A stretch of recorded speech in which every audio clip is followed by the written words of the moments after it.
வானொலியில் கேட்டு மகிழ்ந்த தென்கட்சி கோ சுவாமிநாதன் ஐயா அவர்களின் இன்றொரு தகவல் தொகுப்பினை கேட்டு மகிழுங்கள். ஒருத்தர் மனசில் நிம்மதி இல்லாமல் உட்காந்துருந்தார். என்ன சார் விஷயம் அப்படின்னு விசாரித்தேன். அகலக்கால் வச்சுட்டேன், அதுதான் அவதிப்படுறேன்னார். விவரமாக சொல்லுங்கன்னு. வீடு கட்டணும்னு ஆரம்பித்தேன், வேலை பாதியிலேயே நிற்கிது, கையில் பணம் இல்லை அப்படின்னார். இது மாதிரி ஆசாமிகள் பல பேரை நீங்கள் பார்த்துருக்கலாம். இவங்கெல்லாம் சுலபமாக மன அழுத்தத்துக்கு ஆளாயிடுறாங்க. மன உளைச்சல், அதாவது ஸ்ட்ரெஸ் அப்படின்னு சொல்கிறோமே, அதுக்கு அடிப்படையான சில காரணங்கள் உண்டு. அதாவது மிகையாக திட்டமிடுதல் அப்படிங்கிறதும் ஒரு முக்கியமான காரணம். நடைமுறை சாத்தியம் என்னங்கிறத மனசில் வச்சுக்கிட்டு எந்த திட்டத்தையும் தீட்டணும், அப்போ தான் அது சரியாக வரும். ரெண்டாவது காரணம் என்ன தெரியுமா? ஒரே நேரத்தில் பல்வேறு செயல்களில் ஈடுபடுறது. தொலைபேசியில் பேசிக்கிட்டே கையில் இருக்கிற கடிதத்தை படிச்சுக்கிட்டே எதிரில் உட்காந்துக்கிட்டு இருக்கிறவருக்கும் அப்பப்போ பதில் சொல்லிக்கிட்டு மனசில் பல்வேறு சிந்தனைகளை அப்படியே ஓட விட்டுக்கிட்டு இருக்கிறது, இதுவும் மன அழுத்தத்தை உண்டாக்குது. மூணாவது காரணம், எதிலேயும் வெற்றி மட்டும் எதிர்பார்க்குற ஒருதலைப்பட்சமான ஆர்வம். நாம் தொட்டதெல்லாம் வெற்றியாகவே முடியணும் அப்படின்னு எதிர்பார்க்குறவங்க ஏதாவது ஒன்றில் தோல்வியை கண்டால் தோண்டு போயிடுறாங்க. எப்படியும் முடியலாம்ங்கிற எண்ணம் ஏற்கனவே நமக்குள்ளே இருந்துட்டுதுன்னா அந்த அவஸ்தை வராது. அதனால் அதுவும் நம்ம வளர்த்து கொள்ள வேண்டிய ஒரு குணம். மன உளைச்சல் ஏற்படுறதுக்கு இன்னொரு காரணம், எதையும் வேகமாக செஞ்சுடணும் அப்படிங்கிற துடிப்பு. அந்த துடிப்பே மனசை அழுத்த ஆரம்பிச்சிடும்.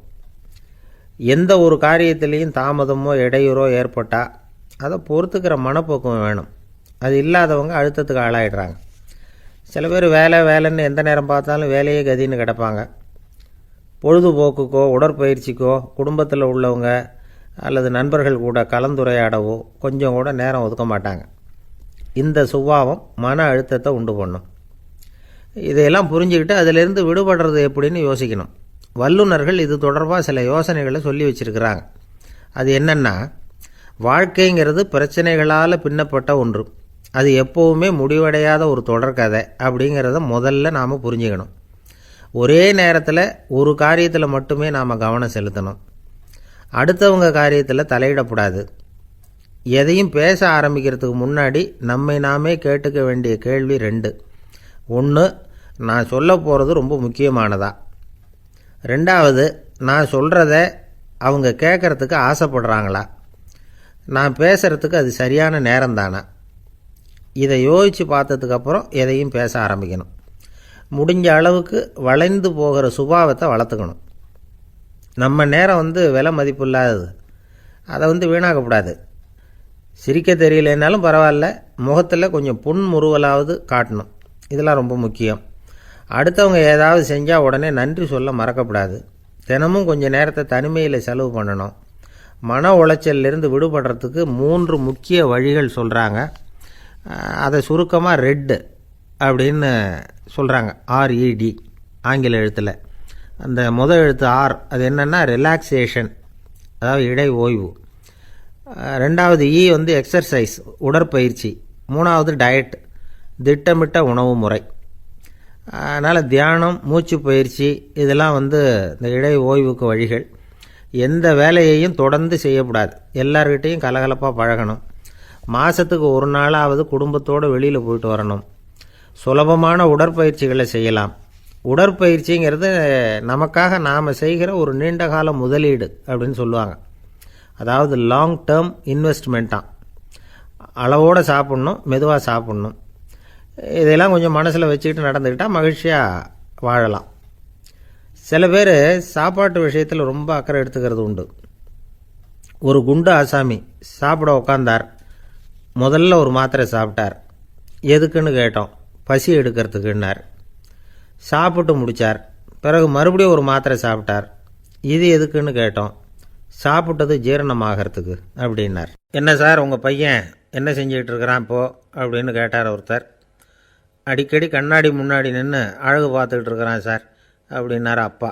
இளம் பருவம் இப்படி தான் இருக்கும், அதையெல்லாம் சாதாரணமாக நினச்சிடாதீங்க அப்படின்னார் அவர். என்ன சார் சொல்கிறீங்க, கண்ணாடி முன்னாடி நின்றுக்கிட்டு நேரத்தை வீணாக்கிக்கிட்டு இருக்கான், அதை ஒரு பெரிய விஷயமா நான் நினைக்கணுமா அப்படின்னார் இவர். இளம் பருவத்தில் இளைஞர்களுக்கும் சின்ன பொண்ணுங்களுக்கும் அடிக்கடி கண்ணாடியில் பார்க்கணும்னு தோணும். அது வெறுமனே அழகு பார்க்குறது மட்டும் இல்லை, அவங்க தங்களையே தேடி கண்டுபிடிக்கிற ஒரு முயற்சி அது.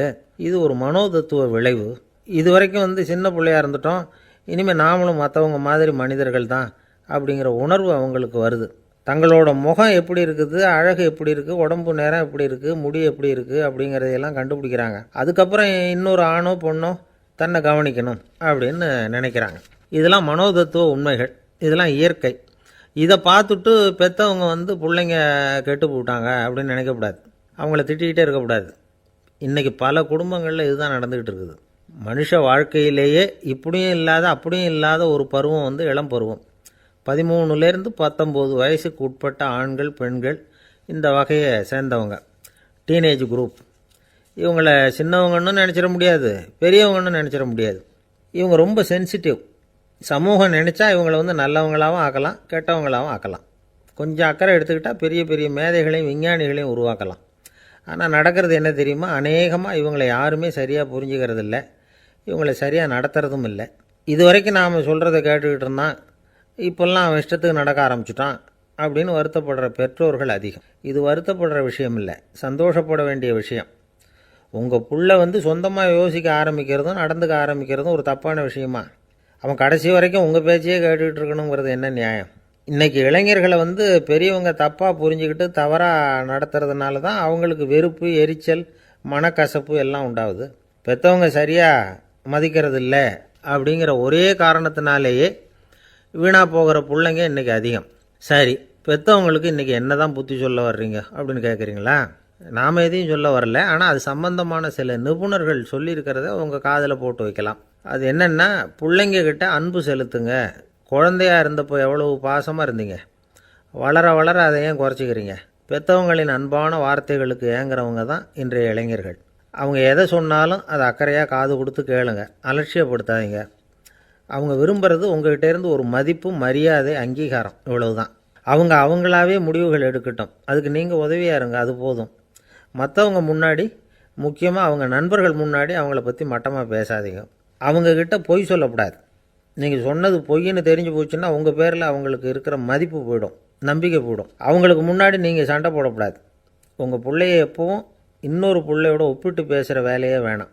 கூட பிறந்த மற்றவங்களோட கூட ஒப்பிடக்கூடாது. இப்படி செஞ்சால் அவன் உங்ககிட்டையும் பிரியமாக இருக்க மாட்டான், அவங்ககிட்டையும் பிரியமாக இருக்க மாட்டான். புள்ள எங்கே போகிறான், என்ன பண்ணுறான் அப்படின்னுலாம் துப்பறிஞ்சிக்கிட்டு இருக்கக்கூடாது. இளைஞர்கள் தனிமையை விரும்புகிறவங்க. அவங்கள பெட்டியில் வச்சு மூடி பாதுகாக்கணும்னு நினைக்கக்கூடாது. அவங்கள எப்படி பாதுகாக்கிறது அப்படிங்கிறது அவங்களுக்கே தெரியும். உங்கள் புள்ள எப்படி நடந்துக்கணும்னு நீங்கள் எதிர்பார்க்குறீங்களோ அது மாதிரி நீங்கள் நடந்து காட்டுங்க, அது போதும். ஒரு வீட்டில் அப்பாவும் அம்மாவும் பேசிக்கிட்டு இருக்கிறாங்க.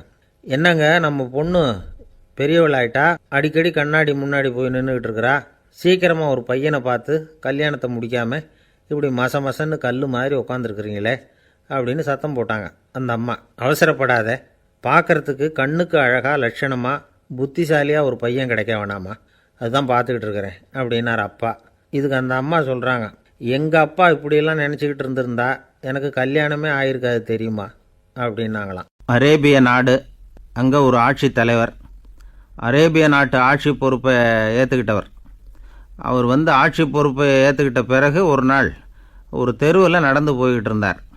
அவர் தோளில் ஒரு பெரிய துணி மூட்டை, அதை சுமந்துக்கிட்டு கடத்தெருவை நோக்கி அவர் போய்கிட்டு இருக்கிறார். வழியில் அவரை சந்தித்தார் உமர். அவர் கேட்டார், கலீஃபா அவர்களே, எங்கே புறப்பட்டுட்டீங்க அப்படின்னு கேட்டார். கலீஃபான்னா ஆட்சி தலைவர்னு அர்த்தம். இதுக்கு அவர் சொன்னார், நான் துணி வணிகம் செய்கிறவன், அதனால் துணி வியாபாரம் செய்கிறதுக்காக போயிட்டுருக்கிறேன்னார். நீங்கள் இப்போ இந்த நாட்டுக்கு ஆட்சி தலைவர், ஆட்சி பொறுப்பில் இருக்கிறீங்க, நீங்கள் வியாபாரம் செய்ய போட்டால் அரசு பணிகளை செய்கிறது யார் அப்படின்னு கேட்டார் அவர். நான் அரசு பணிகளை மட்டுமே செஞ்சுக்கிட்டு இருந்தால் என் குடும்பத்தை காப்பாற்றுறது யார் அப்படின்னு கேட்டார் அவர். இப்படி கேட்டவர் யார் தெரியுமா? அவர் தான் அபூபக்கர், இறை தூதர் முகமது அவர்களுக்கு பிறகு கலீஃபாவாக தேர்ந்தெடுக்கப்பட்டவர். அப்போலாம் ஆட்சி தலைவர்களுக்கு சம்பளம்னு எதுவும் கிடையாது. இந்த பிரச்சனையை எப்படி தீர்க்கிறதுன்னு யோசனை பண்ணார் உமர். அபு உபைதா அவர்கள்கிட்ட அழைச்சிட்டு போனார். அவர் யாருன்னா, அவர் தான் பொது நிதி கருவூலத்தின் பொறுப்பாளர். அவர்கிட்ட பிரச்சனையை சொன்னார். இது மாதிரி ஆட்சி தலைவருக்கு பொது நிதியிலிருந்து ஊதியம் அளிக்க முடியுமான்னு கேட்டார். பொது நிதி விதிகளின்படி அதுக்கு சாத்தியம் இல்லைன்னு சொல்லிவிட்டார் அவர். சரி, வேறு ஏதாவது வழி இருக்குதான்னு கேட்டார் உமர். அபு உபைதா கொஞ்சம் யோசனை பண்ணி பார்த்தார். அப்புறமா சொன்னார், மக்காவிலிருந்து மதீனாவுக்கு குடிபெயர்ந்து வந்த அகதிகளுக்கு நிதி உதவி அளிக்கிறதுக்கு விதிகளில் இடம் இருக்குது. அப்படி பார்த்தா அபூபக்கரும் அகதி தானே, அதனால் எல்லா அகதிகளுக்கும் கொடுக்கறது மாதிரியே அவருக்கும் ஒரு தொகை அளிக்கலாம்னார். கலீஃபா அபூபக்கருக்கு இந்த அகதி உதவித்தொகையைத்தான் கொடுத்துட்டு வந்தாங்களாம். குடும்ப செலவுக்கு அது போதுமானதாக இல்லை. இருந்தாலும் கலீஃபாங்கிறதுக்காக மற்ற அகதிகளை விட அதிகமாக தொகையை பெற அவர் விரும்பலை. மார்பு பக்கம் கிழிஞ்சிருந்த ஒரு மேலாடையை தான் அவர் அணிஞ்சிருந்தார். அவருடைய துணைவியார் அஸ்மா அவங்க ஒரு நாள் தேன் அருந்த ஆசையாக இருக்குன்னாங்களாம். நமக்கு கிடைக்கிற ஊதியம் குடும்ப செலவுக்கே போதுமானதா இல்லையே, இந்த நிலையில் தேன் வாங்கிறதுக்கு காசுக்கு நான் எங்கே போவேன்ருக்கார் அவர். கொஞ்ச நாள் கழித்து அவங்க ஒரு தொகையை அவர்கிட்ட கொடுத்து தேன் வாங்கிட்டு வர சொன்னாங்களாம். இவருக்கு ஆச்சரியம், ஏது இந்த பணம்னு கேட்டிருக்காரு. நீங்கள் தினமும் குடும்ப செலவுக்காக கொடுத்துக்கிட்டு வந்த பணத்தில் கொஞ்சம் கொஞ்சமாக மிச்சப்படுத்தி வச்சேன்னாங்களாம். அபூபக்கர் அந்த பணத்தை எடுத்துக்கிட்டு நேராக பொது நிதி கருவூல பொறுப்பாளர்கிட்ட போனார். இந்த பணத்தை பொது நிதியில் சேர்த்துருங்க, இது அதிகப்படியாக எனக்கு தரப்பட்டு வந்த ஊதியம், அடுத்த மாதத்துலேருந்து இந்த தொகையை குறைச்சிங்கன்னு வேறு சொல்லிவிட்டாராம். பசியை தணிக்க தேவையான அளவு உணவு, ஒரு ஜோடி உடை, இதை தவிர கூடுதலாக மக்கள் பொது நிதியிலிருந்து வாங்கிக்கிறதுக்கு என் குடும்பத்தாருக்கு உரிமை இல்லை அப்படின்னு சொல்லி கண்டிப்பாக சொல்லிவிட்டாராம். அவர் வாங்கிட்டு வந்த அந்த குறைந்த ஊதியம் கூட அவர் மனசை உறுத்திக்கிட்டே இருந்தது. கடைசி நேரம் அவர் தம்முடைய மகள் ஆயிஷா அவர்களை அழைச்சார். மகளே, இதுவரைக்கும் பொது நிதியிலிருந்து நான் வாங்கிட்டு வந்த தொகை என்னுடைய இதயத்தில் பாரமாக அழுத்திக்கிட்டு இருக்கு. என் தோட்டத்தை விற்று அதில் வர்ற பணத்திலேருந்து நான் இதுவரைக்கும் வாங்கிட்டு வந்த ஊதிய தொகையை கணக்கு போட்டு பொது நிதியில் சேர்த்துவிடு அப்படின்னாராம். பதவி ஏற்கிறதுக்கு முன்னாடி தன்கிட்ட இருந்ததை விட இப்போ கூடுதலாக என்ன சொத்து இருக்குன்னு பார்த்துருக்கார். ஒரு ஒட்டகம், ஒரு கோப்பை, ஒரு பணியாள். இதையும் அடுத்தபடியாக கலீஃபாவா வர்றவர்கிட்ட ஒப்படைச்சிருங்க அப்படின்னு விட்டாராம். அதே மாதிரி அடுத்து வந்த உமர்கிட்ட ஒப்படைச்சாங்க. அப்போ உமர் சொன்னாராம், அபூபக்கரே, இந்த முன்மாதிரியால் உங்களுக்கு பிறகு இந்த ஆட்சி பொறுப்பை ஏற்கிறவர்களை பெரும் நெருக்கடிக்கு ஆளாகி விட்டீங்க அப்படின்னு சொல்லி ரொம்ப கண் கலங்கினாராம். கடைசியாக அபூபக்கர் தன்னுடைய குடும்பத்தாருக்கு விட்டு சென்ற சொத்து ஒரு படுக்கை விரிப்பு, ஒரு போர்வை, அவ்வளவுதான். இது சிந்திக்க வேண்டிய ஒரு செய்தி. ஒரு ஊரில் ஒரு மன்னர் இருந்தாராம். அமைச்சர் அவர்கிட்ட சொன்னாராம், மன்னா, நம்ம ராஜ்யத்தில் இனிமே லஞ்ச ஊழலே இருக்காதுன்னாராம். ஆஹா, அப்படின்னா ஊழல் பேர் வழிகளையெல்லாம் நாடு கடத்தியாச்சா அப்படின்னு கேட்டிருக்காரு மன்னர். இதுக்கு அவர், அப்படி இல்லைங்க, இனிமே கொடுக்கறதுக்கு ஜனங்கள்கிட்ட பணமே இல்லை அப்படின்னாராம். ஆசைப்படுறதுல தப்பு இல்லை, ஆனால் அந்த ஆசை தேவைக்கு தகுந்த மாதிரி இருக்கணும். தேவைக்கு மீறிய ஆசைகள் இருக்குது பாருங்கள், அது தேவையில்லை. இந்த கருத்தை வலியுறுத்தது மாதிரி ஒரு கதை உண்டு. தேவேந்திரனுக்கு திடீர்னு வீடு கட்டணும்னு ஒரு ஆசை வந்துதான். வீடுன்னா நாம் கட்டுற மாதிரி இல்லை. தேவேந்திரன் வீடுன்னா சும்மாவா, ஒரு பிரம்மாண்டமான அரண்மனை கட்டணும். அது மாதிரி இந்த 3 லோகத்துலேயும் ஒரு அரண்மனை கிடையாது அப்படின்னு எல்லாரும் சொல்லணும். இது அவனோட ஆசை. உடனே தேவ தச்சரான விஸ்வகர்மாவை கூப்பிட்டான், உத்தரவு போட்டான். விஸ்வகர்மா தன்னுடைய உதவியாளர்களை எல்லாம் கூப்பிட்டு ஒன்றா சேர்த்துக்கிட்டார். படாத பாடுபட்டு ஒரு பெரிய அரண்மனையை கட்டி முடித்தார். கட்டி முடிக்க 1000 வருஷம் ஆச்சு. தேவேந்திரன் பார்க்குறான். அவனுக்கு திருப்தி ஏற்படலை. என்னுடைய அந்தஸ்துக்கு இது ரொம்ப சாதாரணமான கட்டிடம், இதை விட இன்னும் பெருசாக கட்டு அப்படின்னா. தேவ தச்சர் திணறி போயிட்டார். அவரால் அதுக்கு மேலே எதுவும் செய்ய முடியல. என்ன பண்ணுறதுன்னு யோசனை பண்ணார். நேராக நாரதர் காலில் போய் விழுந்தார். நீங்கள் தான் என்னை இந்த பிரச்சனையிலேருந்து காப்பாற்றணும்னார். நாரதர் யோசனை பண்ணார். சரி, கவலைப்படாதேன்னார். நேராக இந்திரன்கிட்ட போனார். இந்திரன் நாரதரை பார்த்த உடனே வாங்கன்னு கூட்டிகிட்டு போய் அரண்மனையை காட்டினான். இது மாதிரி ஒரு அரண்மனையை நீங்கள் வேறு எங்கேயாவது பார்த்துருக்குறீங்களா அப்படின்னு ரொம்ப பெருமையாக கேட்டான். நான் பார்த்ததில்லை, ஆனால் என்னை விட வயசில் மூத்தவர் மகரிஷி லோமேசர், அவர் ஒரு வேளை பார்த்துருக்கிறாரா என்னமோ அப்படின்னார். உடனே அவரை மனசில் நினச்சி தியானம் பண்ணினார். அடுத்த கணம் லோமேசர் அங்கே வந்தார். இடையில் ஒரு சின்ன துண்டு, கையில் ஒரு கமண்டலம், தலையில் ஒரு பாய், அவ்வளவுதான் அவர்கிட்ட இருந்தது. எதுக்காக தலையில் எந்த பாய் அப்படின்னு கேட்டான் இந்திரன். என்ன மாதிரி அற்ப ஆயுள் உள்ள ஒரு ஜீவன் தனியாக வீடு கட்டிக்கிட்டு திண்டாடணுமா? இந்த பாய் தான் ஒரு வீடு மாதிரி எனக்கு நிழல் கொடுக்குது அப்படின்னார் அவர். என்னது, உங்களுக்கு அவ்வளவு கொஞ்சமான ஆயுளா அப்படின்னு ஆச்சரியத்தோடு கேட்டான் இந்திரன். ஆமாம், இதை பாரு, என்னுடைய மார்பில் ஒரு பொற்காசு அளவுக்கு ரோமம் உதிர்ந்துட்டுது. எப்போ என் உடம்புல உள்ள எல்லா ரோமமும் உதிர்ந்துருமோ அப்போ என்னுடைய ஆயுள் முடியும் அப்படின்னார். எப்போ அந்த ரோமங்கள் பூரா உதிரும்னு கேட்டான் இவன். ஒரு பிரம்மா மறைஞ்சதும் ஒரு ரோமம் உதிரும். என் உடம்புல உள்ள ரோமங்களின் எண்ணிக்கை எவ்வளவோ அவ்வளவு பிரம்மாக்கள் தோன்றி அவங்க ஆயுள் முடியும் பொழுது என் உடம்புல உள்ள ரோமங்கள் பூரா உதிரும் அப்படின்னார். அப்படின்னா ஒரு பிரம்மாவோட ஆயுள் எவ்வளவு காலம்னு கேட்டான். ஒரு பிரம்மாவுக்கு 100 தேவ வருஷம். ஒவ்வொரு தேவ வருஷத்துக்கும் 365 தேவ நாள். ஒவ்வொரு தேவ நாள்லேயும் ஒன்றை மாதிரி 14 இந்திரர்கள் தோன்றி மறைகிறாங்க அப்படின்னு மகரிஷி லோமேசர் சொல்கிறார். இதை கேட்டதும் இந்திரன் ஆடி போயிட்டான். அவ்வளவு ஆயுள் உள்ள இவரே அற்ப ஆயுள்னு சொல்கிறார். நான் என்னுடைய ஆயுளை பெருசாக நினச்சிக்கிட்டு பிரம்மாண்டமான அரண்மனை கட்டணும்னு ஆசைப்படுறேனே அப்படின்னு நினச்சான். எனக்கு வீடு கட்டின வரைக்கும் போதும்னு விட்டான். அதனால் நாமெல்லாம் நம்முடைய தேவைக்கு தகுந்த மாதிரி ஆசைப்படுறது தான் நியாயம். ஆனால் அப்படியே நடந்துக்கிறோம். மனுஷன் கடவுளையே ஏமாற்றி காசு வாங்கிறதுக்குள்ள ஆசைப்படுறான். ஒருத்தன் கடவுளை நினச்சி தவம் இருந்தான். கடவுள் நேரில் வந்தார். தேவலோகத்தில் ரூபாய்க்கெல்லாம் என்ன மதிப்புன்னு கேட்டான். அங்கெல்லாம் ரூபாய்ங்கிறது உங்கள் பணத்தில் 1 கோடி ரூபாய்க்கு சமம். அதாவது தேவலோகத்தில் 1 ரூபான்னா இங்கே 1 கோடி ரூபா. அது மாதிரி எங்களுக்கு ஒரு நாளுங்கிறது உங்கள் கணக்கில் 1 கோடி வருஷத்துக்கு சமம் அப்படின்னார் கடவுள். அப்படின்னா எனக்கு நீங்கள் அதிகமாக எதுவும் தர வேணாம், உங்கள் கணக்குப்படி ஒரே 1 ரூபா கொடுங்க, அது போதும்னா இவன் ரொம்ப சாமர்த்தியமாக. கடவுள் யோசனை பண்ணார். அது ஒன்றும் கஷ்டம் இல்லை, 1 ரூபா தானே கேட்குற, கொடுத்துட்றேன். ஆனால் இப்போ வரும்பொழுது நான் எடுத்துக்கிட்டு வரல, எங்கள் கணக்குப்படியே 1 நாள் பொறுத்துக்க பணத்தோடு வந்துடுறேன் அப்படின்னு சொல்லிவிட்டு பறந்து போயிட்டார். ஒருத்தர் ரொம்பவும் மகிழ்ச்சியாக வந்துக்கிட்டு இருந்தார். என்ன விஷயம்னு விசாரித்தேன். நான் தோற்று போயிட்டேன், அதுதான் மனசுக்கு மகிழ்ச்சியாக இருக்குது அப்படின்னார். எனக்கு இது ரொம்ப ஆச்சரியமாக போச்சு. இந்த உலகத்தில் தோற்று போகிறவங்க யாரும் மகிழ்ச்சியாக இருக்கிறதில்ல. அப்படி இருக்கிறப்ப இவர் இப்படி சொல்கிறாரே, எங்கே தோற்று போனீங்கன்னு கேட்டேன். அதுக்கப்புறம் தான் அவர் விவரமாக சொன்னார். என்னோட 5 வயசு குழந்தையோடு நான் விளையாடிக்கிட்டு இருந்தேன். அந்த விளையாட்டில் என் குழந்தை ஜெயிச்சு விட்டுது, நான் தோற்று போயிட்டேன் அப்படின்னார் ரொம்ப உற்சாகமாக. நான் யோசித்து பார்த்தேன். அதாவது நாம் சின்ன குழந்தையாக இருக்கிறப்போ எந்த விளையாட்டில் கலந்துக்கிட்டாலும் அதில் நாம் தான் ஜெயிக்கணும்னு ஒரு வெறி நமக்குள்ளே இருக்கும். நம்மளை எதிர்த்து விளையாடுறவர் நல்லவரா கெட்டவரா, பெரியவரா சின்னவரா அப்படிங்கிறதெல்லாம் முக்கியம் கிடையாது. அவர் தோற்று போகணும், நாம் ஜெயிக்கணும், அதுதான் முக்கியம். எதிரியை சந்தோஷப்படுத்த விளையாடுகிற கலை அப்போ நமக்கு தெரியறதில்ல. வாழ்க்கையில் ஒரு பக்குவம் வந்ததுக்கு அப்புறம் வெற்றி பெறணுங்கிற மன அழுத்தம் போயிடுது. போட்டியில் ஜெயிக்கணுங்கிறத விட குழந்தையை சந்தோஷப்படுத்தணுங்கிறது முக்கியமாக போச்சு. ஜெயிக்கணுங்கிற வெறி ஓடி போட்டுது. ஒரு குழந்தையாக இருந்தப்போ நம்ம வளர்ச்சிக்கு உதவிய வெறி பெரியவனானதுக்கு பிறகு நமக்கு எதிரியாக மாறுது. அதை சரியான சமயத்தில் நாம் புரிஞ்சுக்கிட்டோம்னா போதும், நாம் பொழைச்சிக்கலாம். ஒவ்வொரு மனுஷனுமே வாழ்க்கையோட அடுத்த கட்ட வளர்ச்சியில் அடி எடுத்து வைக்கிற நேரத்தில் தன்கிட்ட இருந்து ஏதோ ஒரு குணத்தை அல்லது தன் குணம் இருந்த ஏதோ ஒரு உறவை நாம் இழக்கத்தான் வேண்டியிருக்குது. ஒரு கட்டம் வரைக்கும் உதவியாக இருந்த குணம் அடுத்த கட்டத்துக்கு தடையாக கூட மாறிடலாம்.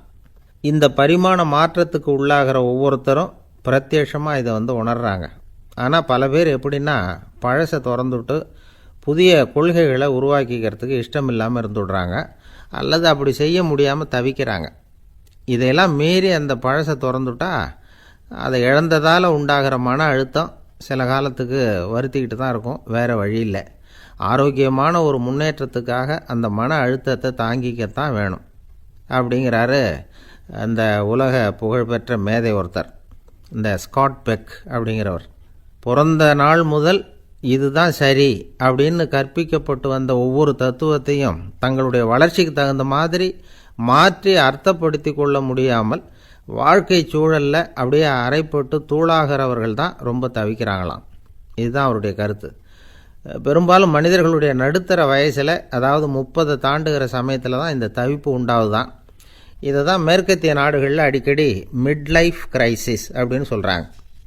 அப்பப்போ பழசையெல்லாம் தொலைச்சி விட்டு புதுசாக பிறக்கிறதுக்கு கற்றுக்கணும். ஒவ்வொரு நிமிஷத்தையும் அந்த நிமிஷத்துக்கு ஏற்ற சித்தாந்தம் கொண்டவர்களாக சந்திப்போம் அப்படிங்கிறார் அந்த உளவியல் நிபுணர். இப்படி பழகிக்கிட்டால் வாழ்க்கை இன்பமயம், இல்லைன்னா தவிப்பு மயம்தான். பழசை தொலைக்க முடியாதவர்களில் எத்தனையோ பேர் உண்டு, எத்தனையோ ரகம் உண்டு. அதில் வேடிக்கையான நண்பர்களும் உண்டு. ஒருத்தர் நண்பர் வீட்டுக்கு போனார். அவர் ஏதோ இனிப்பு பலகாரம் கொடுத்து சாப்பிட சொல்லியிருக்கிறாங்க அவங்க வீட்டில். இவர் சாப்பிட்டு பார்த்துட்டு சொன்னாராம், சார் 6 மாதத்துக்கு முன்னாடி ஒரு தடவை இங்கே வந்தேன், அப்போது ஒரு இனிப்பு பலகாரம் கொடுத்தீங்க, அது இதை விட நல்லா இருந்தது சார் அப்படின்னாராம். அப்போ செஞ்ச அதே இனிப்பு பலகாரம் தான் சார் இதுவும் அப்படின்னாராம் அவர். ஒரு வயசான அம்மா தெரு வழியாக போயிட்டு இருந்தாங்க. அவங்க கையில் எண்ணத்தையோ வச்சுக்கிட்டு அதை அடிக்கடி பார்த்துக்கிட்டே இருந்தாங்க. ஒருத்தன் மெதுவாக அவங்கக்கிட்ட போய் கையில் இருக்கிறது என்ன அப்படின்னு எட்டி பார்த்தா அவங்க கையில் 4 பல் இருந்துதான். இவன் ஆச்சரியமாக அந்த அம்மாவை பார்த்தான். ஏம்மா உனக்கு என்ன பைத்தியமா, ஏது இந்த பல், இதை என்னத்துக்காக கையில் வச்சுக்கிட்டு அலைஞ்சிக்கிட்டு இருக்கிற அப்படின்னு கேட்டிருக்கான். அதுக்கு அந்த அம்மா விவரம் சொல்ல ஆரம்பித்தாங்களாம். இதை பாருப்பா, எனக்கு ஒரு மகன் இருந்தான், அவனை ரொம்ப செல்லமாக வளர்த்தேன். அவனை தரையிலே நடக்க விடுறதில்ல, எப்பவும் தூக்கி வச்சுக்கிட்டு இருப்பேன். அவன் நல்லா பெரியவனாகி பள்ளிக்கூடம் போகிறப்ப கூட அவன் புஸ்தக மூட்டையை நான் தான் சுமந்துக்கிட்டு போவேன். பார்க்குறவங்க கூட கேலி பண்ணுவாங்க, ஏம்மா படிக்க போகிறது நீயா உன் பிள்ளையான்னு கேட்பாங்க. அவன் இன்றைக்கி எவ்வளவோ பெரிய மனுஷன் ஆகிட்டான், வெளிநாட்டில் பெரிய உத்தியோகத்தில் இருக்கான். சமீபத்தில் இங்கே வந்துட்டு போனான். ஒரு நாள் ஏதோ கோபத்தில் என்ன அரைஞ்சுட்டான். அப்போ இந்த 4 பல்லும் கீழே விழுந்துட்டுது. இன்னமும் கூட விழுந்திருக்கும், ஆனால் பல்லு தான் இல்லை. என் புள்ள அரைஞ்சதுனால விழுந்த பல்லு இல்லையா அது, அதனால் இதை எப்பவும் என் கையிலேயே வச்சுக்கிட்டு ஆசையோடு பார்த்துக்கிட்டு இருக்கிறேன். அவன் தான் வெளிநாட்டுக்கு போட்டான், அவனை பார்க்க முடியாத ஏக்கத்தை நான் இந்த பல்லை பார்த்து போக்கிக்கிறேன் அப்படின்னு நாங்களாம் அந்த அம்மா. இந்த கதை எதுக்காகன்னா, தாய் அன்பு அப்படிங்கிறது எப்படிப்பட்டதுங்கிறத புரிஞ்சுக்கிறதுக்காக. கல்யாணம் ஆனதுக்கப்புறம் தாயை மறந்து விட்றவங்க எத்தனை பேர் இந்த உலகத்தில், அவங்க காதில் வேணுங்கிறதுக்காக தான் இந்த தகவல். ஆனால் ஒரு விஷயம் மட்டும் நல்லா புரிஞ்சுக்கணும், தாயை மதிக்க தெரிஞ்சவங்க தான் இன்றைக்கி வாழ்க்கையில் எல்லா விதத்துலேயும் முன்னுக்கு வந்திருக்கிறாங்க. வேணும்னா விசாரித்து பார்த்துக்குங்க. இன்னொரு அம்மா இருந்தாங்க, அவங்க தினமும் ஒரு கோயிலுக்கு வருவாங்க. சாமியை பார்த்து, கடவுளே நான் இறந்து போனால் நரகத்துக்கு போகணும் அப்படின்னு வேண்டிக்குவாங்களாம். எல்லோரும் சொர்க்கத்துக்கு போகணும்னு தானே கடவுள்கிட்ட வேண்டிக்குவாங்க. இந்த அம்மா தினம் நான் நரகத்துக்கு போகணும் அப்படின்னு வேண்டிக்கிறாங்க. அங்கேருந்து அர்ச்சகருக்கு இது சந்தேகம். ஒரு நாள் அதை நேரடியாகவே அவங்கக்கிட்ட கேட்டுவிட்டார். அதுக்கு அந்த அம்மா பதில் சொன்னாங்களாம், ஐயா எனக்கு கல்யாணம் ஆகி ரொம்ப நாள் வரைக்கும் குழந்த பாக்கியம் இல்லாமல் இருந்தது. கோயில் குளம் எல்லாம் சுற்றி வந்தேன். ரொம்ப நாள் கழித்து ஒரு குழந்த பிறந்தது, ஆண் குழந்தை. அவனை நான் ரொம்ப செல்லம் கொடுத்து வளர்த்தேன். அதோட விளைவு என்ன ஆச்சுன்னா, அவன் ரொம்ப மோசமாக ஆகிட்டான். கெட்ட பழக்க வழக்கம்லாம் கற்றுக்கிட்டான். அவன் இறந்து போனால் நிச்சயம் அவனுக்கு நரகம்தான் கிடைக்கும். அந்த அளவுக்கு கெட்டவன் அவன். அப்படிப்பட்ட காரியங்கள்லாம் பண்ணிகிட்ருக்கான், எனக்கு தெரியும். இவனுக்காக நரகத்தில் கூட யாரும் தயவு காட்ட மாட்டாங்க, தாட்சண்யம் காட்ட மாட்டாங்க. அதனால் இவனுக்கு முந்தி நான் இறந்து நரகத்துக்கு போயிட்டா அங்கே இவனை கவனிச்சிக்கலாமே, இவனுக்கு பணிவிடை செய்யலாமேன்னு பார்க்குறேன் அப்படின்னு நாங்களாம். அதனால தான் நான் நரகத்துக்கு போகணும்னு தினம் ஆண்டவனை வேண்டிகிட்டு இருக்கிறேன் அப்படின்னு கண்கலங்கி அந்த அம்மா சொன்னாங்களாம். அதுதான் தாய் உள்ளம்ங்கிறது. தாயின் பெருமையை சரியாக உணர்ந்துட்டா அவங்களுக்கு எப்பவும் எந்த கஷ்டமும் வராது. இது ஏதோ உபதேசத்துக்காக சொல்கிற வார்த்தை இல்லை, உண்மையான வார்த்தை. இந்த விவரத்தையெல்லாம் நண்பர் ஒருத்தர்கிட்ட சொல்லிக்கிட்டு இருந்தேன். அவர் கொஞ்ச நாள் கழித்து என்னை தேடி வந்தார். அவர் கையிலேயே 4 பல் வச்சுருந்தார். என்னங்க ஆச்சு, ஏதுங்க இந்த பல் அப்படின்னு விசாரித்தோம். உங்கள் உபதேசத்தை கேட்டுவிட்டு இந்த உலகத்தில் எல்லாரையும் தாயாக நினைக்க ஆரம்பிச்சிட்டேன். ஒரு அம்மாவை கடத்தரில் பார்த்து தாயேன்னு கூப்பிட்டேன். அவங்க உடனே பலார்னு என்னை அரைஞ்சிட்டாங்க, பல் விழுந்துட்டுது. அதை தான் பொறுக்கி எடுத்துக்கிட்டு நேராக உங்களை தேடி வந்துக்கிட்டு இருக்கிறேன்னார். தாயேன்னு தானே கூப்பிட்டீங்க, அதுக்கு ஏன் அரைஞ்சாங்க அப்படின்னு கேட்டோம். நான் தாயேன்னு கூப்பிட்டது அவங்க காதில் நாயேன்னு விழுந்துட்டு தான், அதுதான் இப்படி ஆயிட்டுது அப்படின்னார். ஒருத்தர் அவசரமாக போய்கிட்டு இருந்தார். எங்கே போய்கிட்டு இருக்கீங்க அப்படின்னு கேட்டார் ஒரு பெரியவர். கடைக்கு போகிறேன் சார், சாமான் வாங்கிறதுக்கு அப்படின்னார். அங்கே போகிறதுக்கு முன்னாடி தெரிஞ்சிக்க வேண்டியதெல்லாம் தெரிஞ்சுக்கிட்டீங்களா அப்படின்னு கேட்டார் பெரியவர். கடைக்கு போய் காசை கொடுத்து ஒரு பொருளை வாங்கிட்டு வரப்போகிறோம், இதில் தெரிஞ்சிக்க வேண்டியது என்ன இருக்குது அப்படின்னார் அலட்சியமாக. இப்போ அந்த பெரியவர் பேச ஆரம்பித்தார். இந்த உலகத்தில் எந்த ஒரு செயலில் இறங்குறப்பவும் நாம் நல்லா ஆலோசனை பண்ண வேண்டிய விஷயம் 5 அப்படின்னார். உதாரணமாக, ஒருத்தன் கடைக்கு போய் ஏதோ ஒரு பொருளை வாங்கிட்டு வர போகிறான்னு வச்சுக்கங்களேன். அப்போ கூட அவன் 5 விஷயங்களை பற்றி தெரிஞ்சுக்க வேண்டியிருக்குது அப்படிங்கிறார் அவர். முதல்ல அந்த பொருள் எப்படிப்பட்டது அப்படிங்கிறத தெரிஞ்சுக்கணும். ரெண்டாவதாக தன்னை பற்றியும் தெரிஞ்சுக்கணும். அப்போ தான் அந்த பொருள் தனக்கு தேவையா இல்லையா அப்படிங்கிறத புரிஞ்சுக்க முடியும். மூணாவதாக தெரிஞ்சுக்க வேண்டியது ஒன்று இருக்குது. அது என்னென்னா, அந்த பொருளை அடையிறதுக்கு வழி என்ன அப்படிங்கிறத தெரிஞ்சுக்கணும். அதாவது எவ்வளவு பணம் கொடுத்தா அது கிடைக்கும், இது மாதிரியான விஷயங்கள். நாலாவதாக அந்த பொருளை அடையிறது மூலமாக நாம் அடையக்கூடிய பயன் என்ன அப்படிங்கிறதையும் உணரணும். அஞ்சாவது, அந்த பொருளை அடையிறதுல இருக்கக்கூடிய தடை எது அப்படிங்கிறதையும் நாம் தெரிஞ்சுக்கணும். பெரியவர் பேசுகிறது ஏதோ தத்துவம் மாதிரி தெரியுது இல்லையா? தத்துவம்தான். அதாவது இப்படி உலகியல் வாழ்க்கையில் சின்ன சின்ன விஷயங்கள்லேயே நாம் 5 விஷயங்களை தெரிஞ்சுக்க வேண்டியிருக்குது. அது ரொம்ப அவசியமாக இருக்குது. பேரின்ப நிலைன்னு சொல்கிறாங்கள்ல, அது மாதிரி பெரிய சமாச்சாரங்கள்லேயும் இந்த 5 விஷயங்களை நாம் தெரிஞ்சுக்க வேண்டியிருக்குது. அதுக்கு பேர் என்னன்னா அர்த்த பஞ்சகம். வைணவ சமயத்தில் அர்த்த பஞ்சகம்ங்கிறது ரொம்ப பெரிய விஷயம். கடைக்கு போகிறது மாதிரி கடவுளை பார்க்க போகிறப்பவும் நாம் 5 விஷயங்களை தெரிஞ்சுக்கணுமா. முதல்ல பரம்பொருள் அப்படிங்கிறது என்ன, அதோட தன்மைகள் என்ன, இதை தெரிஞ்சுக்கணும். இதுக்கு பேர் என்னென்னா பரமாத்ம ஸ்வரூபம் அப்படின்னு பேர். ரெண்டாவது, நாம் யார், நம்மோட தன்மை என்ன அப்படிங்கிறத தெரிஞ்சுக்கணும்.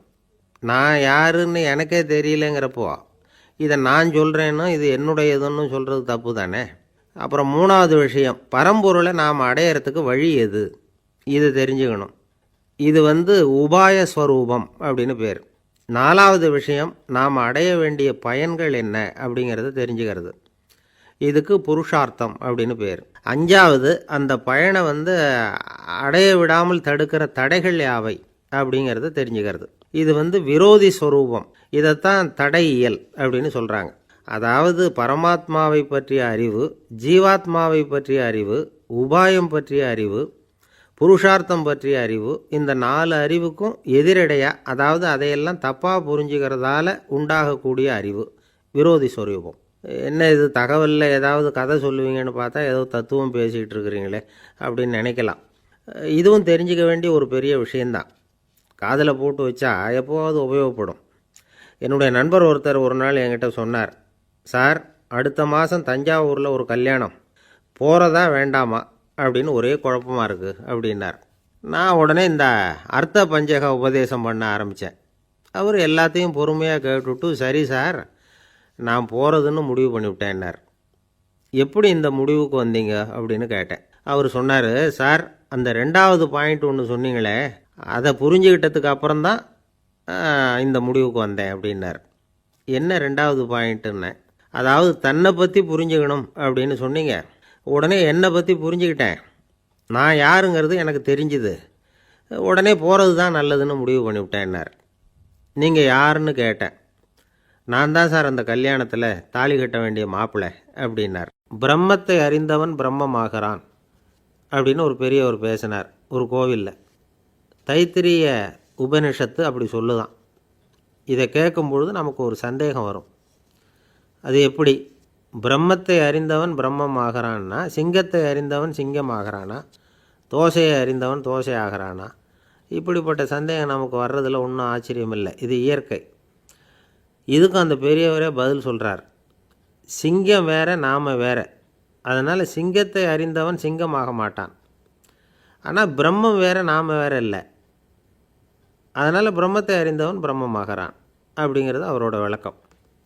மனிதன் அவன்தான் தான் பிரம்மங்கிறது தெரியாதனால தான் அதை வேறு எங்கேயோ தேடிகிட்டு இருக்கிறான். கடைசியில் அது தான் தாங்கிறது புரிஞ்சுக்கிற பொழுது அவன் பிரம்மம் ஆகிடுறான். இதை விளக்கிறதுக்கு ஒரு உபநிஷத்து கதையே இருக்குது. நமக்கு தெரிஞ்ச கதை தான், ஆனால் அதை வேறு விதமான அர்த்தத்தில் விளையாட்டாக சொல்லிகிட்டு இருக்கிறோம். ஒரு சமயம் ஒரு 10 நண்பர்கள் ஒரு காட்டு வழியாக போய்கிட்டு இருக்கிறாங்க. குறுக்க ஒரு நதி, அதை கடந்து அடுத்த பக்கம் போகணும்.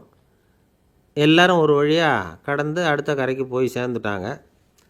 அங்கே போய் சேர்ந்ததுக்கப்புறம் எல்லோரும் பத்திரமா சேர்ந்துட்டோமா அப்படின்னு தெரிஞ்சுக்கிறதுக்காக எண்ணி பார்க்குறான் அந்த கூட்டத்து தலைவன்.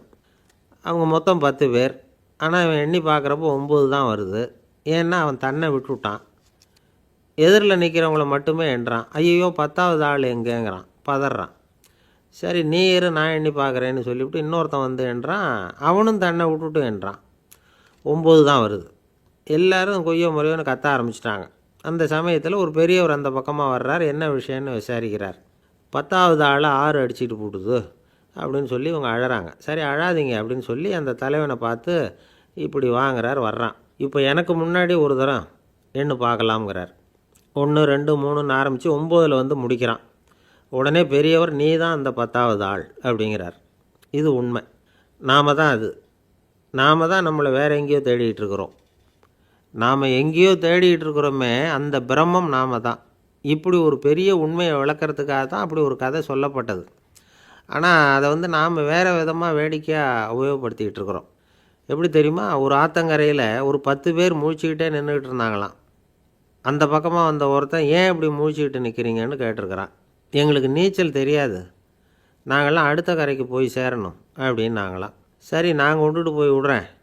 எல்லாரும் அக்கறைக்கு போய் சேர்ந்த உடனே ஆளுக்கு ₹1 வீதமாக மொத்தம் ₹10 எனக்கு கொடுக்கணும் அப்படின்ட்டுருக்கான் இவன். சரின்னு ஒத்துக்கிட்டாங்க. இவன் ஒவ்வொருத்தராக கையை பிடிச்சி மெதுவாக ஆற்றுல இறக்கி அழைச்சிட்டு போயிட்டான். 9 பேரை கரை சேர்த்துட்டான். 10வது ஆள் பாதி ஆற்றுல போயிட்டுருக்கிறப்போ திடீர்னு வெள்ளம் வந்துட்டுது. புடி நழுவி போச்சு. கையை விட்டுட்டான். வெள்ளம் அடிச்சிட்டு போட்டுது. அழைச்சிட்டு வந்தவன் நீச்சல் அடித்து தட்டு தடுமாறி கரைக்கு வந்து சேர்ந்துட்டான். கரையில் இருந்தவங்களுக்கு இந்த விஷயம் தெரியாது. இருந்தாலும் இவன் உடம்பு பூரா நனைஞ்சி கொஞ்சம் அதிகமாக மூச்சு வாங்க நின்றுக்கிட்டு இருந்தானா, ஏன் இப்படி மூச்சு வாங்குது, என்ன விஷயம் அப்படின்னு கேட்டாங்களாம். அதுக்கு இவன் கொஞ்சமாக அலட்டிக்காமல் சொன்னானா, வேறு ஒன்றும் இல்லை, நீங்கள் கொடுக்க வேண்டிய ₹10 ₹1 குறைஞ்சி போச்சு, அவ்வளவுதான் அப்படின்னானா. ஏங்க எங்கே போயிட்டு வரீங்க அப்படின்னு கேட்டேன். எனக்கு வேண்டப்பட்ட ஒருத்தரை பார்த்து. ஆஸ்பத்திரிக்குன்னார். எந்த ஆஸ்பத்திரிக்குன்னே? மாட்டு ஆஸ்பத்திரிக்குன்னார். என்ன விஷயம்னே? மாமனாருக்கு உடம்பு சரியில்லை, அதுதான் மாட்டு ஆஸ்பத்திரிக்கு போயிட்டு வரேன்னார். அட பாவி, அதுக்கு அந்த ஆஸ்பத்திரிக்காக போவாங்க அப்படின்னு ஆச்சரியமா. அட அது இல்லைப்பா, முதல்ல எங்கள் குடும்ப டாக்டர் தான் தேடிக்கிட்டு போனேன். அவர் அந்த நேரத்தில் அவர் வளர்க்குற நாய்க்குட்டிக்கு உடம்பு சரியில்லைன்னு சொல்லி அதை தூக்கிக்கிட்டு மாட்டு ஆஸ்பத்திரிக்கு போயிட்டாராம் சொன்னாங்க. அதனால் அங்கே போய் அவரை சந்தித்து விஷயத்தை சொல்லிவிட்டு வர்றேன்னார். அப்புறம் தான் எனக்கு கொஞ்சம் நிம்மதியாக இருந்தது. பொதுவாக நமக்கு தெரிஞ்ச வரையில் டாக்டர்கள் 2 வகை. நமக்கு வைத்தியம் பண்ணுற டாக்டர்கள் ஒரு வகை, நம்மக்கிட்ட இருக்கிற ஆடு மாடு கோழிக்கு வைத்தியம் பண்ணுற டாக்டர்கள் ஒரு வகை. இப்போ தான் எனக்கு தெரியும் இன்னொரு வகையான டாக்டர்களும் உண்டுங்கிறது. அது யாருன்னா பூச்சிகளுக்கு வைத்தியம் பண்ணுற டாக்டர்கள், அதாவது பூச்சி டாக்டர்கள். வெளிநாடுகளில் அப்படிலாம் கூட சில பேர் இருக்கிறாங்க. பிரிட்டனில் யார்க்ஷயர் வட்டாரத்தில் ராதர்ஹாம் அப்படின்னு ஒரு ஊர். அங்கே ஒரு விலங்கியல் மருத்துவர், பேர் டாக்டர் லான்ஸ் ஜெப்சன். அவர் ஆஸ்பத்திரி வாசலில் பார்த்தீங்கன்னா தினமும் நிறைய பேர் நின்றுக்கிட்டு இருப்பாங்க. கையில் கண்ணாடி குடுவை, தகர டப்பா இப்படி ஏதாவது இருக்கும். அதுக்குள்ளே ஏதாவது பூச்சிகள் இருக்கும். அதுக்கு வைத்தியம் பண்ணுறதுக்காக வந்தவங்க தான் அவங்கெல்லாம். சிலந்தி பூச்சி, பல்லி, தேளு, பாம்பு இப்படி ஏதாவது இருக்கும். பொழுதுபோக்காக சில பேர் நாய், பூனை, கிளி, மைனா, புறா இப்படி ஏதாவது வளர்க்குறாங்கல்ல, அது மாதிரி இப்போல்லாம் தேளு, பல்லி, பாம்பு, பூச்சி இதையெல்லாம் வளர்க்க ஆரம்பிச்சிட்டாங்களாம். இது ஒரு புது ஃபேஷன். இப்போ கூண்டுக்குள்ளே டப்பாக்குள்ளே போட்டு வளர்க்குறது, அதுக்கு ஏதாவது நோய் வந்துட்டுதுன்னா வைத்தியம் பண்ணுறதுக்கு டாக்டர்கிட்ட வந்துட வேண்டியது, இப்படி இந்த பழக்கம்லாம் நிறையா வந்துட்டுது. ரத்தம் உறிஞ்சிற அட்டைகள் கூட இவங்ககிட்ட வைத்தியத்துக்கு வருதான். சிலந்திகளில் செங்கால் சிலந்தின்னு ஒரு வகை. மத்திய அமெரிக்க காடுகளில் இது அதிகம். சிலந்திகள்லேயே ரொம்ப விலை உசந்தது இந்த ரகம்தான். கால்களில் சிவப்பு கோடுகள் இருக்கும். இந்த இனம் இப்போ குறைஞ்சிக்கிட்டே வர்றதுனால சர்வதேச விதிகளின்படி இவற்றின் ஏற்றுமதி இறக்குமதிக்கு தடை விதிக்கப்பட்டிருக்குது. அதனால் இதை வளர்க்குறவங்க வீட்டுக்குள்ளேயே இனவிருத்தி மூலமாக பெருக்கி விற்பனை பண்ணிட்டு வராங்களாம். அந்த வகை சிலந்திகள் தான் இப்போ வைத்தியத்துக்கு அதிகமாக வருதான். சரி, இதுக்கெல்லாம் எப்படி வைத்தியம் பண்ணுறாங்க? முதல்ல அதை குளிர்பதன பெட்டியின் வழுவழுப்பான சுவரில் விட்ட உடனே அதெல்லாம் மெதுவாக இறங்கி வரும். அப்போ அதன் நோயை கண்டுபிடிக்கிறது சுலபம். அப்புறம் அதுக்கு கிருமிகளை கொல்லக்கூடிய மருந்துகளையோ வலி நிவாரண மருந்துகளையோ கொடுப்பாங்க. கால் உடஞ்ச சிலந்திகளுக்கு பசையை கொண்டு ஆப்ரேஷன் பண்ணுவாங்க. சில சிலந்திகளுக்கு உடஞ்ச காலை எடுத்துட்டா புதிய கால் வளர்ந்துடும். சிலந்திகளை மனிதர்கள் கையில் எடுக்கிறப்போ அது பயந்து போய் கீழே குதிக்குது. அதனால் கால் உடஞ்சி விடுது, இல்லைன்னா வயிறு சேதமடையுது. அந்த நிலைமையில் வர்ற சிலந்திகளுக்கு மயக்க மருந்து கொடுத்து ஆப்ரேஷன்லாம் கூட பண்ணுறாங்களாம். பார்த்தீங்களா பூச்சிகளுக்கு வந்த வாழ்வே. நம்ம ஊர்லேயும் வீடுகளில் பூச்சிகள் வளர்க்குறது உண்டு. ஒருத்தர் வந்தார், எனக்கு 3000 கரப்பாம்பூச்சி அவசரமாக தேவைப்படுது, எங்கே கிடைக்கும்னு கேட்டார். கரப்பாம்பூச்சியா? அது என்னத்துக்குன்னு கேட்டோம்.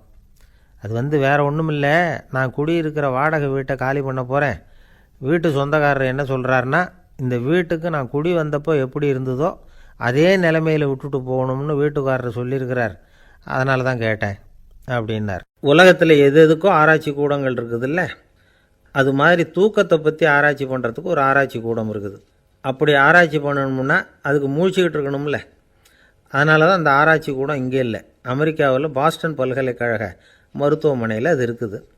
அங்கே தூக்கத்தை பற்றி பலவிதமான ஆராய்ச்சிகள் பண்ணிகிட்டு இருக்கிறாங்க. அந்த ஆராய்ச்சி கூடத்தில் இயக்குனராக இருக்கிற ஒரு நிபுணர் அவர் என்ன சொல்கிறார் தெரியுமா? உங்களுக்கு தூக்கம் வரலையா, நீங்கள் நல்லா தூங்குறதுக்கு தாராளமாக சில யோசனைகளை என்னால் சொல்ல முடியும் அப்படிங்கிறார். யோசனை தானே, காசா பணமாக கேட்டு வச்சுக்கலாமே. உணவு, மனநிலை, தூங்கும் இடத்தோட சூழ்நிலை, படுக்கைக்கு செல்கிறப்போ உள்ள பழக்க வழக்கங்கள், இது காரணமாக ஒருத்தருக்கு தூக்கம் வராமல் போகலாம். தூக்கம் வராததுக்கு இதுதான் காரணம்னா அதையெல்லாம் சுலபமாக கட்டுப்படுத்தலாங்கிறார் அவர். தூக்கத்தை வரவழைக்கக்கூடிய ஒரு நல்ல மருந்து உடற்பயிற்சி. ஆனால் ஒன்று, படுக்க போகிற நேரத்தில் இது மாதிரி உடற்பயிற்சிகள் எல்லாம் செய்யக்கூடாது. கொஞ்சம் முன்னாடி பகல்லையே இந்த பயிற்சிகளை செய்கிறது நல்லது. தூக்கம் வராமல் அவதிப்படுறவங்க பிற்பகல் நேரங்களில் காஃபி, டீ இது மாதிரி பானங்களை சாப்பிடக்கூடாது. மது அருந்துறது கூட தூக்கத்தை பாதிக்கும். வெது வெதுப்பான நீரில் குளிக்கிறது, தியானத்தில் ஈடுபடுறது, ஓய்வாக இருக்கிறது, படுக்கிறது, அதாவது படுக்கிறதுக்கு முன்னாடி ஒரு குவளை பால் சாப்பிட்றது, இதெல்லாம் தூக்கத்தை வரவழைக்கிறது ரொம்ப உதவியாக இருக்கும். இன்னொரு விஷயம் என்னென்னா, தூங்கி ஆகணுமேங்கிற கவலை வேண்டியதில்லை. அப்படி நினச்சி கவலைப்படுறதை விட்டுடணும். தூக்கம் வரலையா, உடனே படுக்கையை விட்டு எழுந்திருக்க வேண்டியது. வெளியில் வாங்க, வேறு ஏதாவது வேலையில் ஈடுபடுங்க, கொஞ்சம் நேரம் உலாவுங்க, அல்லது ஏதாவது ஒரு புஸ்தகத்தை எடுத்து படிங்க. களைப்பு ஏற்பட்டால் மறுபடியும் படுக்கைக்கு போங்க, தூக்கம் தானாக வந்துடும். ஒரு விஷயத்தை மட்டும் நல்லா ஞாபகத்தில் வச்சுக்கணும். படுக்கைக்கு போகிறப்போ உங்கள் மற்ற எல்லா பிரச்சனைகளையும் மறந்துடணும். அது எப்படி சார் முடியும்? அந்த நேரம் தானே எல்லா பிரச்சனையும் வரிசையாக ஞாபகத்துக்கு வருது அப்படின்னு நாம் நினைக்கலாம். ஆனால் பழக்கத்தில் அதை நாம் மாற்றிக்க முடியும். கொஞ்சம் முயற்சி பண்ணணும், அவ்வளோதான். இது எல்லாமே ஆராய்ச்சி பண்ணி பார்த்துட்டு அந்த நிபுணர் சொல்கிற கருத்து தான். இன்னொரு விஷயமும் அவர் சொல்கிறார். அது என்னென்னா, உடல் கோளாறு காரணமாக தூக்கம் வராமல் அவதிப்படுறவங்களுக்கெல்லாம் இந்த யோசனைகள் சரியாக வராது அப்படிங்கிறார். அதுக்கெல்லாம் மருத்துவ சிகிச்சை கொடுத்து தான் சரி பண்ணணும். சில பேருக்கு நடு ராத்திரியில் மூச்சு திணறல் ஏற்பட்டு தூக்கம் வராமல் போயிடும். ஊரெல்லாம் தூங்குறப்போ தான் மட்டும் தூங்காமல் மூழ்கிட்டு இருக்கிறது, ஊரெல்லாம் மூழ்கிட்டு இருக்கிறப்போ தான் மட்டும் தூங்குறது, இது மாதிரி கோளாறுகளால் சில பேர் பாதிக்கப்படலாம். கால் தசை முறுக்கிக்கிறதுனால சில பேருக்கு அடிக்கடி விழிப்பு வரலாம். மன அழற்சி காரணமாக சில பேருக்கு தூக்கம் வராது. இது மாதிரி கோளாறுகளுக்கெல்லாம் அதுக்கு தகுந்த மாதிரி சிகிச்சை கொடுத்து தான் சரி பண்ண வேண்டியிருக்கும். எந்த கோளாறும் இல்லாமல் தூக்கம் வரலைன்னா ஆரம்பத்தில் சொன்ன முறைகளை கடைப்பிடிச்சி பார்க்கலாம். தூக்கம் வந்ததுன்னா யோசனை சொன்ன அந்த நிபுணருக்கு நன்றி சொல்லலாம். ஒருத்தர், ஏன் சார் பஸ்ஸில் தூங்குறது கெட்ட பழக்கமானு கேட்டார். இல்லையே, நான் கூட பஸ்ஸில் போகிறப்ப தூங்கிட்டு தானே போவேன் அப்படின்னார் இன்னொருத்தர். அப்புறம் ஏன் என்ன டிரைவர் வேலை வேணாம்னு வீட்டுக்கு அனுப்பி வச்சுட்டாங்க அப்படின்னாராம் அவர். ஐயா, என்னுடைய நூல் வெளியீட்டு விழாவுக்கு அவசியம் நீங்கள் வரணும் அப்படின்னு கூப்பிட்டார் ஒருத்தர். எப்போ வரணும்னு கேட்டேன். அடுத்த வாரம்னார். சரி, புத்தகம் தயாராகிட்டுதா அப்படின்னேன். நாளைக்கு தான் அச்சிக்க கொடுக்க போகிறேன்னார். என்னங்க இது, புத்தகம் அச்சிடுறதுக்கு முன்னாடியே அழைப்புதழை அச்சடிச்சு விட்டீங்களே அப்படின்னு கேட்டேன். அதனால் என்னங்க, அந்த காலம் மாதிரி அப்போல்லாம் அச்சுக்கலை எவ்வளவோ முன்னேறியாச்சுங்க. Linotype, monotype, phototype, laser, இப்படி என்னென்னமோ வந்தாச்சு. இன்றைக்கி கொடுத்தா நாளைக்கே புத்தகம் தயார் அப்படின்னார். இப்படி இந்த அளவுக்கு முன்னேறி இருக்கிற இந்த அச்சுக்கலை ஆரம்பத்தில் எப்படி இருந்தது தெரியுமா? அந்த காலத்தில் காகிதம்னா என்னென்னே தெரியாது. அப்படி ஒன்று கண்டுபிடிக்கப்படவே இல்லை. அப்போல்லாம் எதையாவது ஒன்று எழுதணும்னா அதுக்கு ஆட்டு தோலை தான் பயன்படுத்தி இருக்கிறாங்க. கன்றுக்குட்டி தோல் கூட அதுக்கு உபயோகப்பட்டு தான். ஐரோப்பாவில் இருந்த பாதிரியார்கள் தோலில் எழுதப்பட்ட புத்தகத்தை தயாரிக்கிறதுல ரொம்ப கெட்டிக்காரங்களாம். எகிப்து, அப்புறம் மத்திய தரைக்கடல் ஓரத்தில் உள்ள நாடுகள், இங்கேயெல்லாம் தோல் தான் எழுதுபொருளாக பயன்பட்டு வந்திருக்குது. ஆனால் நம்ம நாட்டில் ஓலைச்சுவடிகளை எழுத்துக்கு பயன்படுத்தியிருக்கிறாங்க. எழுதுறதுக்கு தோலை பயன்படுத்தினவங்க பிறகு பேப்பரைஸ் அப்படிங்கிற கோரை புல்லை அதுக்கு பயன்படுத்தினாங்களாம். இதெல்லாம் அப்படி கொஞ்சம் கொஞ்சமாக கண்டுபிடிச்சிட்டு வந்திருக்கிறாங்க. அந்த புல்லை கச்சிதமாக நறுக்க வேண்டியது, நல்லா பதப்படுத்த வேண்டியது, அதுக்கப்புறம் அதில் எழுத வேண்டியது, அவ்வளவுதான். பேப்பருங்கிற சொல்லே இந்த பேப்பைரஸ் அப்படிங்கிறதுலேருந்து வந்தது தான். அதுக்கப்புறம் தான் காகிதம் வந்தது. இதை முதல்ல சீன நாட்டில் தான் கண்டுபிடிச்சாங்க. அது வந்த பிறகு அச்சு எந்திரம் கண்டுபிடிக்க வேண்டிய அவசியம் ஏற்பட்டது. அதை கண்டுபிடிச்சவர் ஜெர்மானிய அறிவியல் அறிஞர் ஜான் கூட்டன்பர்க். அச்சுக்கலைக்கு அடித்தளம் அமைச்சவர் அவர் தான். ஜெர்மனியில் மெயின்ஸ் அப்படிங்கிற ஊரில் 1399 பிறந்தார். அவரோட மாமன் ஒருத்தர் உலோக வேலையில் வல்லவர். அவர்கிட்ட அந்த வேலையை கற்றுக்கிட்டார். அதோட வைர கற்களை வந்து பட்டை தீட்டுறதுலேயும் ரொம்ப தேர்ச்சி பெற்றிருந்தார். இளம் வயசுலேயே சும்மா இருக்க மாட்டாராம். எதை செஞ்சாலும் அதை திறமையாக செய்வாராம். அவர் தான் முதல்ல மர அச்சு எழுத்துக்களை உருவாக்கினார். அது மேலே மை தடவி பிரதிகள் எடுத்தார்.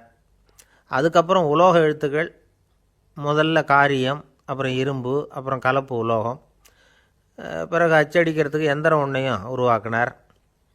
முதல்ல பைபிள் அச்சடித்தார். 1468 அவர் இறந்து போனார். 16ஆம் நூற்றாண்டில் மேலை நாடுகளிலிருந்து மர எழுத்துக்களை கொண்டுக்கிட்டு வந்து தமிழ்நாட்டில் கிறிஸ்தவ நூல்களை அச்சிட்டாங்க. அப்போல்லாம் வந்து அச்சகங்கள் வந்து போதிய அளவுக்கு இங்கே இல்லை. அதுக்கு என்ன காரணம்னா, இந்தியர்கள் வந்து அச்சகங்களை நடத்தக்கூடாது அப்படின்னு சட்டம். 1835 வரைக்கும் அந்த சட்டம் வந்து நடைமுறையில் இருந்தது. இந்த நிலைமையில் அங்கேயும் இங்கேயுமா 1-2 அச்சகங்கள் ஆரம்பமாச்சு. 1713 தரங்கம்பாடியில் லூத்தரன் மிஷன் அச்சகம், அதே ஆண்டில் சென்னையில் SPCK அச்சகம். இது ரெண்டும் தான் இந்தியாவில் முதல்ல தொடங்கப்பட்ட அச்சகங்கள். ஆட்டுத்தோல்லையும் ஓலைச்சுவடியிலையும் எழுதப்பட்ட எழுத்துக்கள் இன்றைக்கி எங்கேயோ போயிட்டுது. ஆனால் நம்ம ஊரில் எழுத்தாளர்கள் நிலைமை தான் ஒன்றும் சொல்லிக்கிறது மாதிரி இல்லை. நம்ம ஆள் ஒருத்தர் சொன்னார், சார், நான் சொந்தத்தில் ஒரு அச்சாபீஸ் வச்சுருந்தேன், இப்போவும் வச்சுருக்கிறேன். அதனால் என்னுடைய படைப்புகளை புத்தகமாக வெளியிடுறதில் எனக்கு ஒன்றும் கஷ்டம் இல்லை. வருஷத்துக்கு ஒரு புத்தகம் எழுதி வெளியிட்டுருவேன். 15 வருஷமாக இலக்கிய உலகத்துக்கு இப்படி சேவை செஞ்சுக்கிட்டு வர்றேன். ஆனால் இந்த வருஷம்தான் வாசகர்கள் வந்து எனக்கு பாராட்டு விழா நடத்தியிருக்கிறாங்க அப்படின்னார். இந்த வருஷம் அப்படி என்ன விசேஷம் அப்படின்னு கேட்டோம். இந்த வருஷம்தான் நான் எந்த புத்தகம் எழுதி வெளியிடாமல் இருந்தேன், அதுக்காகத்தான் எனக்கு இந்த பாராட்டு விழா அப்படின்னார்.